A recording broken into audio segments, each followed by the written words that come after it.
Hello, everyone. We are going to get started in about 5 minutes. I'm just going to give everyone some time to join in, and we'll get going at noon.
All right, it's 12 o'clock now, so we will go ahead and get started. Hi, everyone. My name's Taryn. I'm here to monitor the chat and make sure everything runs smoothly.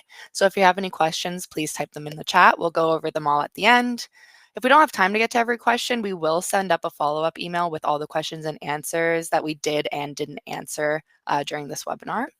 And if you have to leave for any reason, don't worry. We're going to send out an email with a recording of the entire webinar early next week. So with that, I'll send it over to Fiona to get started.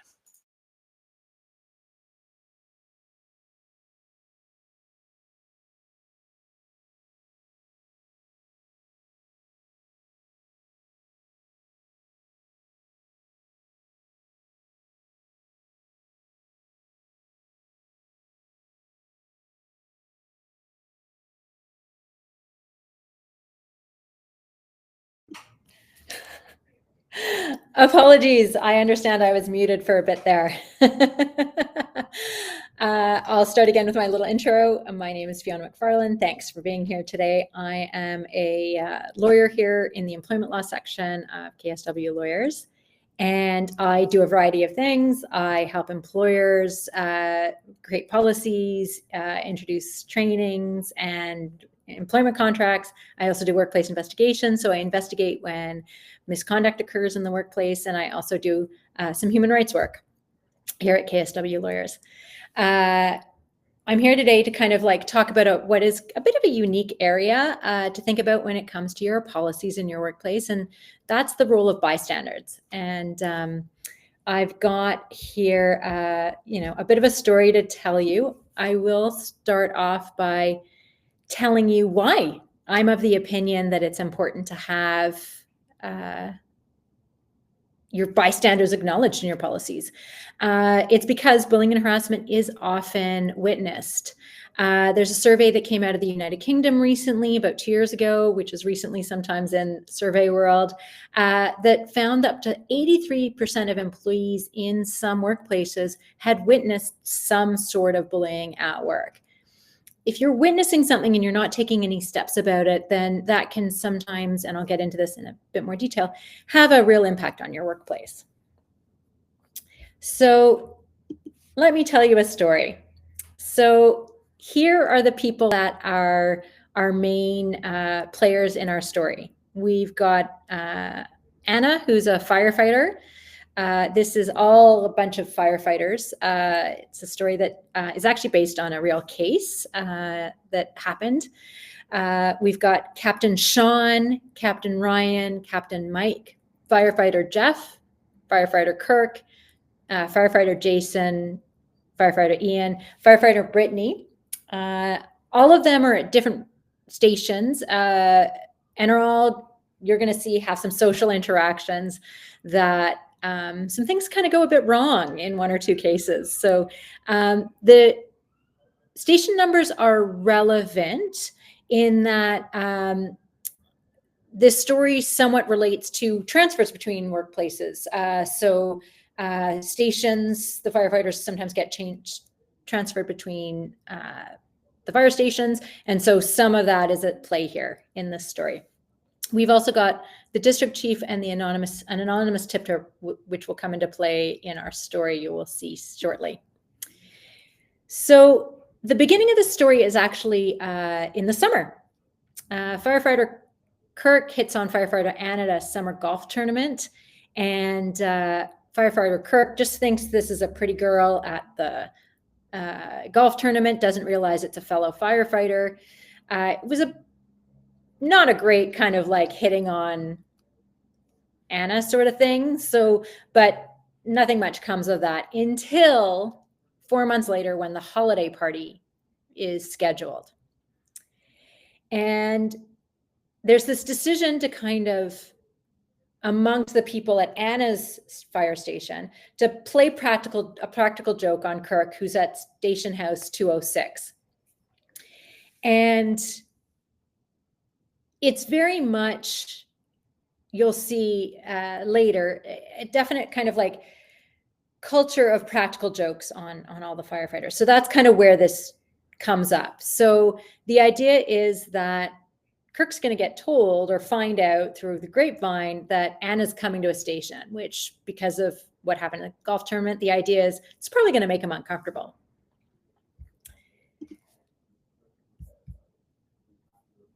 So moving to the holiday party. So this is a holiday party like we all have. It's important to, recognize that these holiday parties are extensions of our workplaces in most cases. So we've got Captain Ryan and Captain Mike who arrive at the holiday party pretty early. It's a pretty typical holiday party. There's booze. Kind of 2 hours into the party, firefighter Anna does kind of approach Captain Ryan, feeling, okay, I'm going to go to a boss and kind of get this rumor started. And the rumor is that she's transferring to his station. So Captain Ryan's not a fan of this transfer idea and tells her, no, you are not. And then says that if she does transfer to to station 206. She's going to end up pregnant within the first week of being there, and she would not know who the father is. Anna's joking reply is, she's got HR on speed dial. And then Captain Ryan, his retort is, did you just bust out the HR comment? He doesn't say anything more because firefighter Ian comes up to him and tells Captain Ryan he's being inappropriate.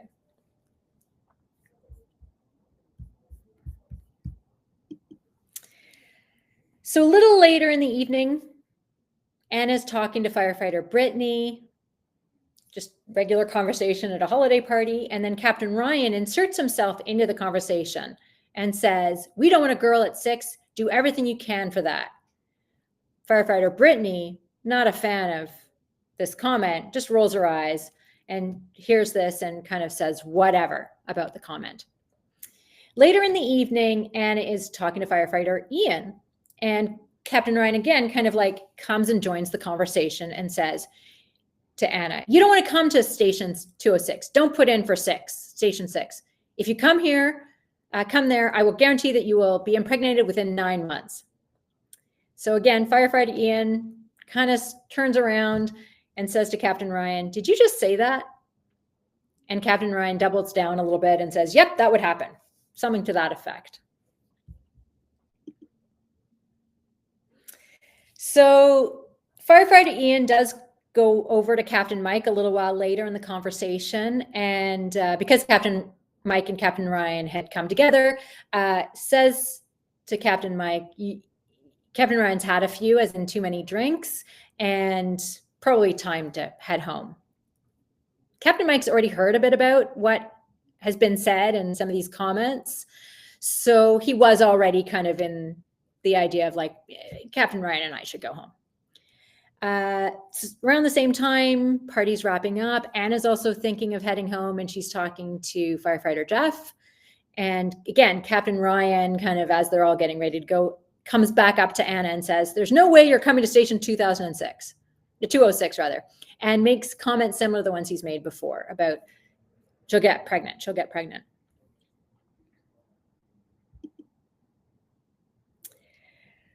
He then goes a bit farther and says to Anna, you're fucking everyone in the fire department, and Captain Ryan doesn't want that under his roof at station 206. And there's also reference to firefighter Anna having boy toys all over the city. Captain Mike is there. He doesn't hear all of the details, but he does realize it's not been a good bunch of comments, and so moves Captain Ryan away and from Anna and Jeff, and then apologizes for Captain Ryan's behavior, even though he's not heard the full context, full set of comments, and checks in with Anna. You know, Anna, are you okay? And then Captain Mike and Captain Ryan, they leave together because Captain Mike is Captain Ryan's designated driver.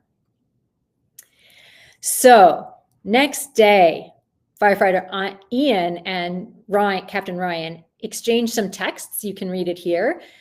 These are actually verbatim from a decision of a labor arbitrator. So in case you thought it was a bad dream, yes, you did tell firefighter Anna that she came to station 6, she'd be impregnated within 9 months. If the display on the phone says HR, don't answer it. Captain Ryan, his response is, LOL, yes, I did. Someone had to. Master plan, if she can't come to our hall, I don't want to be responsible for a BFES baby. So this story takes place in Brampton. And so it's the Brampton Fire and Emergency Services that acronym is about. Next day, we also have a conversation at Anna's fire station. And that's when her boss, Captain Sean, learns about these inappropriate comments. Captain Sean, looking out for the people in his fire station, calls around to station 205 to talk to Ian, because he's heard that Ian was a witness to what occurred. And Ian's off that day. But whoever Captain Sean first talks to does say, we've heard about this too. And then he starts talking. Oops, sorry, I believe I missed one. Sorry about that. Oh, okay. So there's already some knowledge at 05 at another station that this has occurred. And then he also follows up with Captain Mike because he knows that Captain Mike intervened a little bit to find out what was going on and hear what he knows about the comments. And that's when, because Captain Mike is not at the station that day, he actually talks directly to Captain Ryan, who is said to have made all these bad comments. And it really goes very much, this is what I've heard you say, and Captain Ryan denying. That's not what I said. So that's kind of the end of it for the first couple days, the holiday party and then the next day. But a couple weeks later, the district chief is visiting 2006. And again, Captain Ryan kind of says some things about what happened at the holiday party. And he's putting it in a certain kind of spin. And then an anonymous tip is also made to Human Resources about the comments that were made at the holiday party. And it's the anonymous complaint to Human Resources that actually initiates in early January a workplace investigation. So we're not going to talk about the workplace investigation part of this. We're going to talk about the different people that we saw in this scenario and what would you do? Because I think it's always helpful in these scenarios when we think about bystanders to think about what we would do. So what would you do if you kind of saw these comments being made or you saw these interactions with colleagues? Did anybody want to chime in any comments? You don't have to answer if you don't want to, but please feel free if you'd like to put some comments, answer in the chat. What would you do if it came to your attention after the party because you're a supervisor or a manager? What would you do in those scenarios? You're probably all fairly familiar with WorkSafe BC and their definitions of supervisors and managers and roles in occupational health and safety. Kind of is one of those things that I would say applies here as well. And we'll talk about that again in a moment. So I mentioned kind of this practical joke thing being put on. In the actual decision that this is based on, it really was quite evident that there was a huge culture of practical jokes at this workplace, and it may have gone too far in this instance. So I should say as well, these events actually occurred in 2014. So hopefully, especially in our fire services, we've had some culture changes since then. But it's not uncommon to have any sort of practical jokes or, joking kind of behaviors in workplaces. But when it crosses a line, is that really something that we should do? So what would you then do in your workplace if an anonymous tip was made to Human Resources?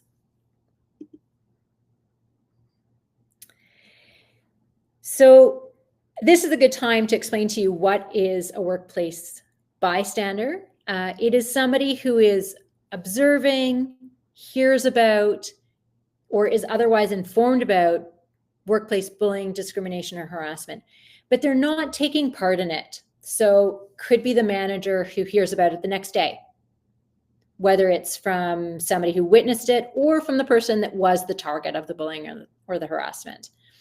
It could be somebody who was there, like we'll get into it in a moment when we'll go through who were the different kinds of roles bystanders played in this particular scenario. Could be anybody who was there and witnessed it. It could be somebody who took a step to stop the bullying and harassment in the moment. It's not always a comfortable place to be, though. But it's that not taking part in it. So in our particular scenario, here's a little bit some of the people that we had who took different steps. So Brittany, while it was pretty passive, the rolling her eyes and kind of says whatever, it's a signal that she's not condoning what comments are being made. She's not happy with the comments. So that is a step a bystander can take. We've got firefighter Ian who challenged Captain Ryan and said, did you just say that? And then is quite blunt in his text the next day that those were inappropriate comments. And that, in his opinion, you might get called by HR. And then Captain Mike, I think he was a key player here in that he both intervened kind of when he saw the tension and had heard about comments. He apologized for Captain Ryan's behavior.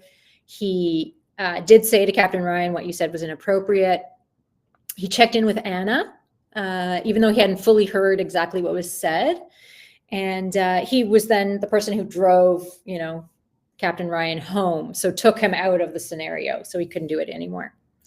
Captain Sean, who wasn't at the holiday party but heard about it the next day from firefighter Anna, he gathered some information and then did speak to Captain Ryan. It was not a formal workplace investigation, and that did take place afterwards. But nonetheless, it was a little bit some information gathering like you might have in a workplace investigation. Now, in this decision, we don't know who the anonymous tipster was. It could have been some other person not named so far.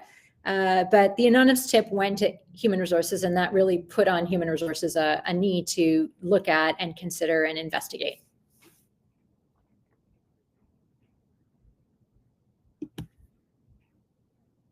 So there's a couple different ways you can think of workplace bystanders. They are passive, they don't take any action, or they can be active. They can try and take some action to prevent anything further happening, reduce the harm. That's kind of that Brittany rolling her eyes a little bit, trying to, show solidarity with firefighter Anna. Definitely somebody who's taking the person away, commenting. And it can actually be broken down a little bit further. You can have active bystanders that they sort of join in, right? Like that's, they become part of the bullying. So that's where it's not a constructive scenario to have. So this is where you'll see we've got a couple of different ways of doing it. So they're active, but they kind of jump on the bandwagon. And I'll be honest, there's some psychology that is at play in some of these scenarios where if you're trying to fit in, even if it's not in your nature to make some comments, you might make it just to try and fit in with who you've perceived as the leader of the group. So there's always some psychological dimensions here, which when I talk about policies is what those policies are trying to address by having some language about bystanders. The passive kind of destructive bystander is the person who just does nothing, just lets it all go. And so the people that are committing misconduct, they're being the bullies, they're causing harm in the workplace, they're not being held accountable because that person is just doing nothing. And that can be for a couple of different reasons. It could be because they don't feel like they have power. So hopefully your policies will give them a voice and give them a feeling of power. But more, I think what is important is the kind of constructive bystanders that you can get are the ones that do directly say, that is inappropriate, stop that. Not everybody's comfortable doing that. I would feel uncomfortable doing that with a 6-foot tall man. I'm 5'4" roughly. I have sometimes on the bus stepped in and, when I hear somebody yelling at a mom who's dealing with a fussy child, I'll like try and make the child giggle or something like that. So I'm being more a passive bystander, but constructive by just like diffusing the situation, trying to improve that. Another bystander that can be kind of passive, you saw this with Captain Mike and asking if Anna was okay, but sometimes what people choose to do again is they'll go the next day and check in and see, hey, I saw what happened yesterday. Do you need some help? Are you going to make a complaint?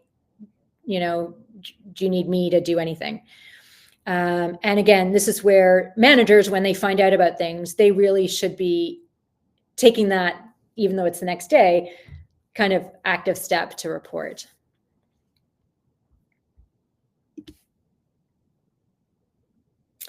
So when you don't have bystanders taking any steps in the workplace, you have those passive people kind of just walking away, pretending it didn't happen, putting their head in the sand, it will create perceptions that it's being condoned. So it's hard to call somebody out on a really offensive comment. I think I saw some people comment about those more subtle comments. It's sometimes very hard, especially if they are the more subtle, like digs at people.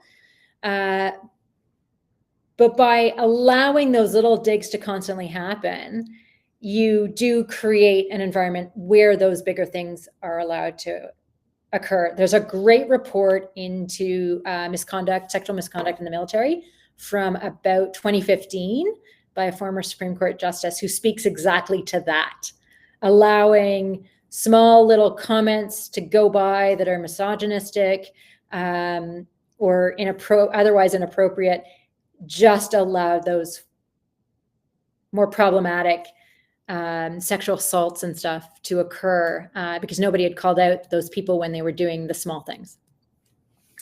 It can also be sometimes seen as being complicit if you aren't kind of taking a step to kind of say that's not appropriate. You may also be considered to be somebody who's sympathizing with that bully.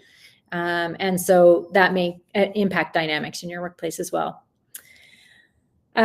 Bystanders, again, there's some psychology here.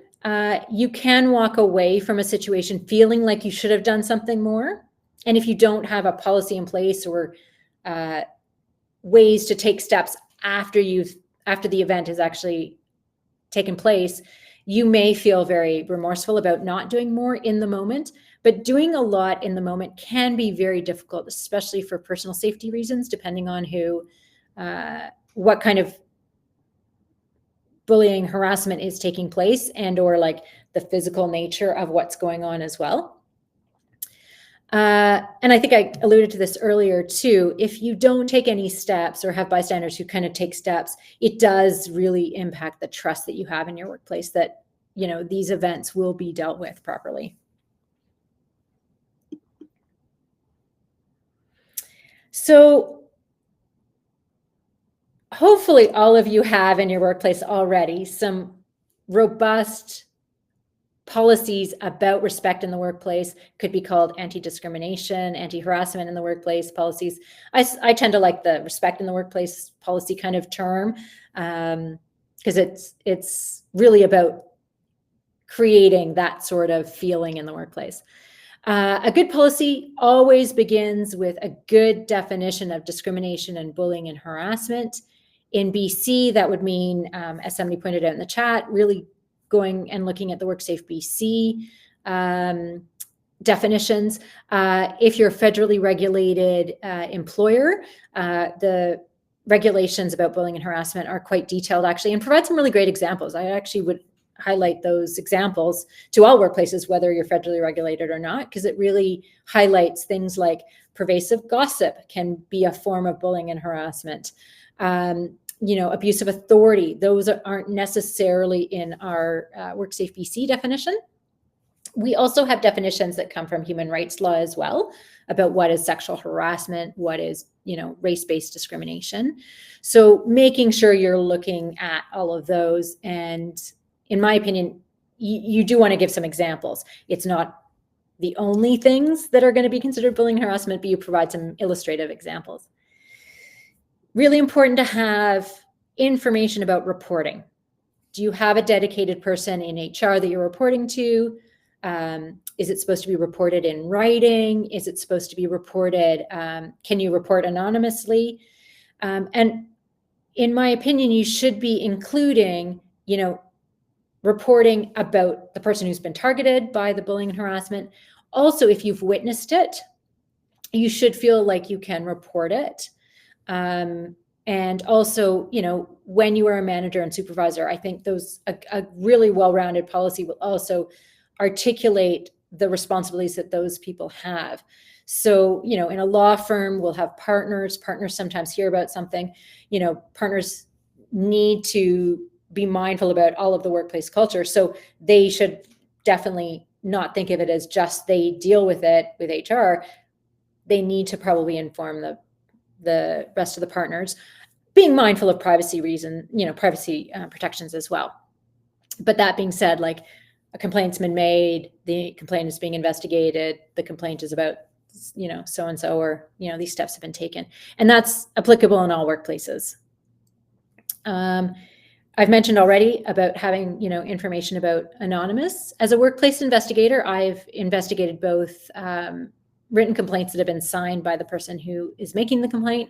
I've also interviewed, I had workplace investigations where it's been an anonymous tipster, and they present some different challenges, but nonetheless, you can still glean usually enough in an anonymous tip to begin a workplace investigation, such as what occurred in this case that we've talked about already. And I think it's really, again, for building trust in your workplace, you have a clear process that everybody can see in the policy is going to be followed. So that sometimes includes a fair amount of detail. I think very much dependent on your organization, how much detail you want to go into about, like, the complaint gets received. There might be an initial review to see if it falls within the policy. If it is falling within your policy or another policy, then it will get dealt with this way. And investigations will include interviews. There will be a report. I like to recommend that policies also include, at the end, a clear understanding of what is being reported to the people that have been part of it. So the complainant and the respondent. And if there's no complainant, because it's an anonymous tip, what the respondent's going to be told. They're not getting the report, but they might get a summary of, these allegations were founded and are a breach of policy, or these allegations are unfounded and were not a breach of a policy. So you have it clearly set up so everybody knows what they're going to get at the end, because we do often see in workplace investigations a lot of the parties thinking that they're entitled to the whole report, but the whole report will contain so much more information than just what they told the workplace investigator. So it's better to have a summary.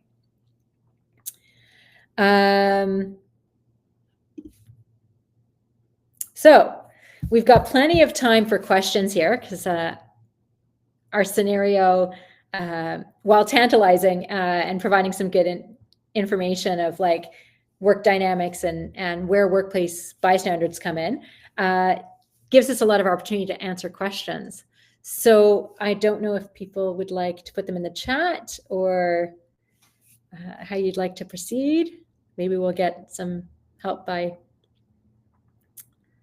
Taryn as well on that. I'm just going to go through the chat a little bit. Yeah, so Eric had commented, but I think he's had to exit, the definition about comments that are humiliating and things like that. This is why I like to have examples in policies about what might be a problem. And the workplace, the WorkSafe BC definition does also talk about what is management exceptions. So it is okay to provide feedback on your work in a constructive manner, but if you are providing it and also calling somebody racist and stupid, that's not management discretion.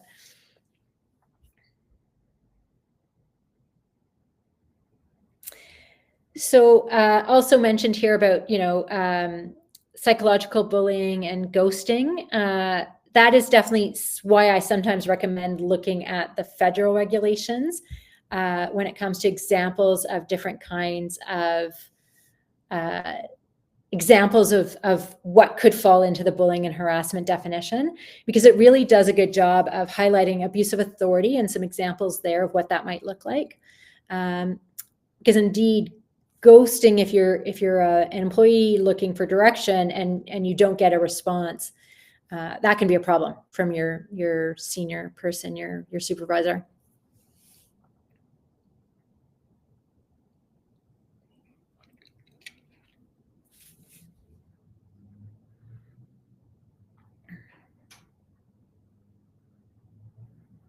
Does anybody have any questions?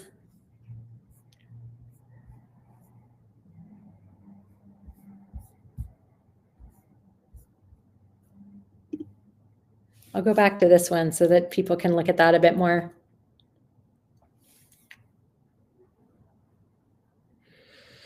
There is a lot of psychology, of course, we all know in our workplaces that come up that in this case about bystanders and why people feel comfortable stepping in really comes into play. And there's work in this area in a couple of different places. And there's been some big examples of like where people didn't step in. And one of the things you've got to actually work against, again, why I really like having policies in the workplace that speak to the role of bystanders, people that witness, that are hearing about it, but aren't taking any active role in the misconduct, is because you want to make sure that somebody's doing something. There's a case, I'm going to mistake it a little bit, but one of the bystander effect cases was, I want to say it was back in the early 80s. I'm at the time frame wrong. Somebody's getting assaulted in the park. It's in New York. And people see what happens, but everybody assumes somebody else is taking a step. So in the end, nobody takes any steps. So bystanders, if they're not kind of prompted sometimes, especially because it was all strangers walking by, thought, oh, somebody else will report that. I don't need to report it. Somebody else will report that. So you're not strangers in your workplace, but it very often happens that you've got people that aren't saying, I don't know this person, I'm not going to do anything. It could be that person's not on my team. I don't know that team dynamics very well, so I'm not going to involve myself in that. And you want to, again, let HR be the person, the entity, the people, perhaps with support of a lawyer, to kind of like make that call. So you want to have empowering policies to make sure that people realize, that team over there, even though it's not my team, I still need to be looking out for those people because those are the people I work with and that I are part of my workplace.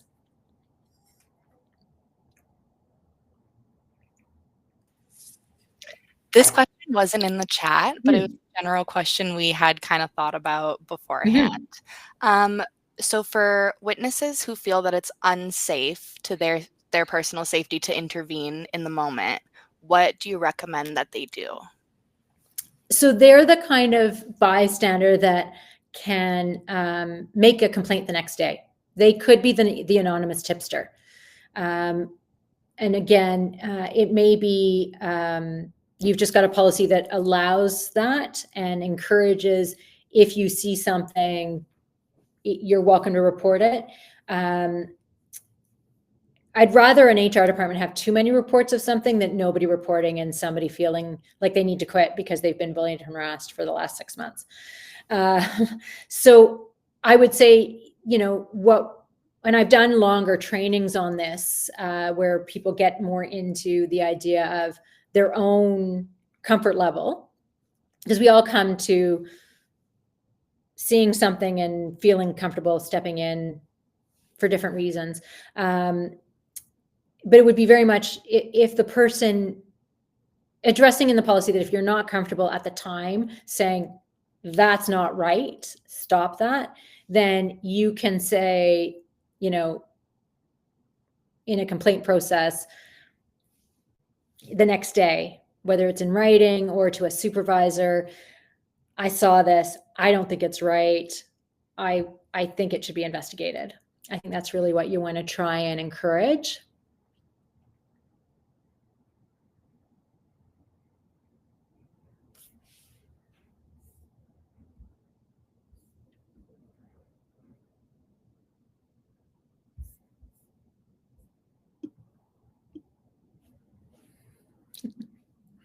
Very quiet group today.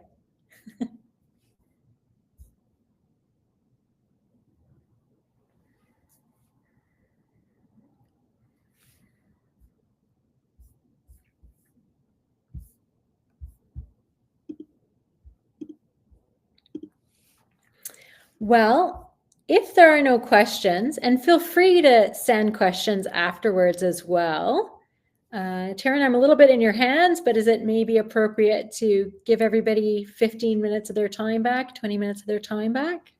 Yeah, I think that's a great idea. And like Fiona said, if anyone has any more questions, you can reach out to us either by email, on our social media. We're very responsive and we love helping people out and answering your questions. So please send them our way if you have any more. And it's quite a fascinating area, but it's also got a lot of, as I said, psychology to it, because you're looking at why people will do something or say something. And so this gives you, a little bit of that. So if that's a little bit of a takeaway of the different kinds of bystanders you might have in your workplace, that may help inform how you adjust your policies, or if you'd like some advice on upping your policies and improving your policies, then please let us know.